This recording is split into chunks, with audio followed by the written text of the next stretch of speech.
Καλησπέρα σας από το γήπεδο Καραϊσκάκη. Να ξεκινήσουμε με όσα αφορούν στα επεισόδια που έγιναν πριν από τον αγώνα αλλά και τη διάρκεια του αγώνα στον περιβάλλοντα χώρο του γήπεδου Καραϊσκάκη.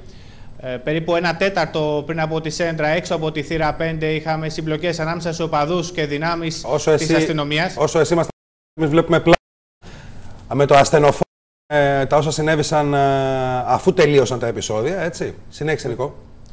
Και αφού βλέπουν οι συνδρομητές πλάνα από το ασθενοφόρο, θα πρέπει να πούμε ότι στη διάρκεια αυτών των επεισοδίων είχαμε 2 τραυματισμούς. Ένας αστυνομικός, ο οποίος έχει μεταφερθεί στο 401 νοσοκομείο, και ένας πολίτης, ο οποίος έχει μεταφερθεί στο Ασκληπείο Βούλας. Η ενημέρωση που έχουμε από το ΕΚΑΒ είναι ότι βρίσκονται και οι 2 εκτός κινδύνου. Πιο σοβαρά τραυματισμένος είναι ο πολίτης, ο οποίος, σύμφωνα με ανθρώπους που ήταν μπροστά στα επεισόδια και είχαμε δυνατότητα να συνομιλήσουμε, δέχθηκε από κάποιον οπαδό μια μολότοφ στο κεφάλι και άρπαξε φωτιά και μεταφέρθηκε με σοβαρά εγκάβματα στο Ασκληπείο Βούλας.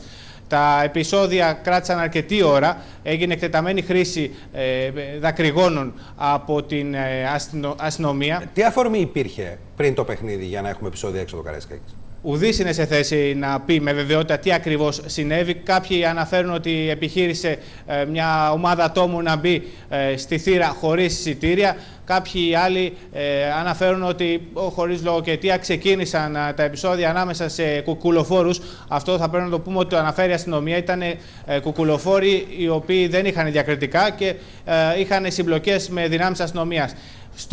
Στη διάρκεια του πρώτου ημιχρόνου, στο 19ο λεπτό για την ακρίβεια, έγινε ξανά εκτεταμένη χρήση δακρυγόνων, με αποτέλεσμα οι χημικές ουσίες να περάσουν εντός γηπέδου, με αποτέλεσμα να είναι πολύ βαριά ατμόσφαιρα, να αρχίσει να αποχωρεί ο κόσμος από τις κερκίδες, να διακόψει ο διαιτητής το παιχνίδι για περίπου 10 λεπτά. Και σύμφωνα με πληροφορίες, ο Γενικός Διευθυντής Παραολυμπιακός, ο κ. Χρυσικόπουλος, κατέβηκε στο χώρο που ήταν ο επικεφαλής των δυνάμεων των ΜΑΤ, από τον οποίο ζήτησε να απομακρύνει τα ΜΑΤ προκειμένου να ηρεμήσει η ατμόσφαιρα.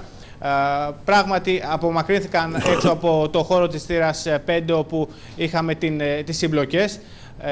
Και θα πρέπει να πούμε στη διάρκεια και του δεύτερου ημιχρόνου μια μερίδα ατόμων, περίπου 50, έκαναν επιθέσεις στο χώρο του πάρκινγκ, εκτοξεύοντας πέτρες προς τις δυνάμεις αστυνομίας που ήταν εκεί, με αποτέλεσμα να προκληθούν φθορές σε σταθευμένα αυτοκίνητα. Εξακολουθούν να υπάρχουν δυνάμεις αστυνομίας σε διάφορους χώρους έξω από το γήπεδο Καραϊσκάκη, προκειμένου όλα να κυλήσουν ομαλά από εδώ και έπειτα. Αυτό είναι το σκηνικό. Υπάρχει, Νίκο, από πλευράς της ΠΑΕ Ολυμπιακός διαμαρτυρία, ανακοίνωση ή μια πρώτη θέση που να καταφέρεται εναντίον της χρήσης των χημικών από τις αστυνομικές δυνάμεις? Αυτό που γνωρίζουμε από ανθρώπους του Ολυμπιακού, επίσημη θέση του Ολυμπιακού δεν υπάρχει, αλλά αυτό που γνωρίζουμε είναι ότι αδικαιολόγητα δόθηκε εντολή προς τις δυνάμεις στο ΜΑΤ να κάνουν επίθεση προς τη θύρα, όπου ήταν οι οπαδοί του Ολυμπιακού, και μάλιστα έφτασαν ουσιαστικά στο κατόφλι της θύρας. Ένα βήμα ήθελαν για να μπουν μέσα, και αυτό είναι που έχει ενοχλήσει. Συζητάμε για το σημείο που το παιχνίδι έχει το γήπεδο έχει βγει έξω από το γήπεδο. Και εκεί επιχείρησαν τα ΜΑΤ να μπουν μέσα στη θύρα 7. Σωστά. Ακριβώς, και γι' αυτό υπήρχε επέμβαση του κ. Χρυσικόπουλου για να απομακρυνθούν οι δυνάμεις στο ΜΑΤ. Αυτή η κίνηση, αυτή η ενέργεια των δυνάμεων της αστυνομίας είναι που έχει προκαλέσει αρνητική εντύπωση στους ανθρώπους του Ολυμπιακού. Πολύ ωραία. Να σε αφήσω να συνεχίσεις το ρεπορτάζ. Στο αρχικό μέρος θα πάμε σε λίγο.